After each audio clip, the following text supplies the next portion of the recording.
if these contacts are correct, see how these arrows are depicting the forces going down the long axis of the tube.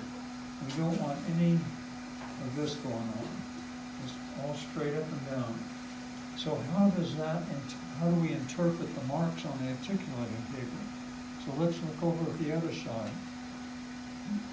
This is, hopefully you recognize that as tooth number 30, and this is tooth number 3. So let's look at this mesial buccal cusp of the lower molar. It occludes with the marginal ridge on the maxillary tube. See how it's connecting? The distal buccal cusp is, this would be the buccal cusp, is occluding with the central fossa. Yeah, it's concluding with the central fossa of the upper molar. And if the distal buccal cusp is occluding with anything, it'll probably be the distal lingual cusp or the upper, but we don't always need that. There are 3 contacts that we want, and that's the buccal cusps and right in the middle of the tooth. That's going to direct the forces down the long axis of the tooth.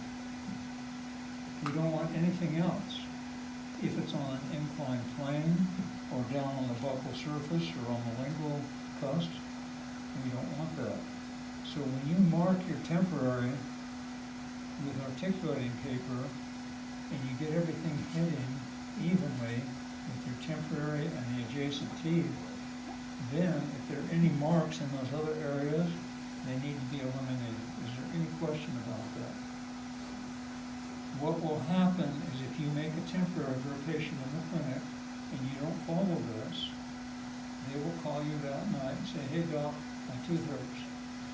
It's that sensitive question.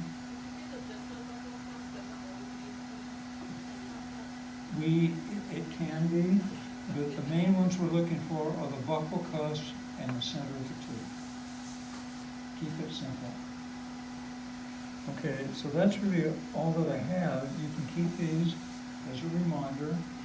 And I didn't really figure this out till I was in my 3rd year in dental school. They didn't teach us this.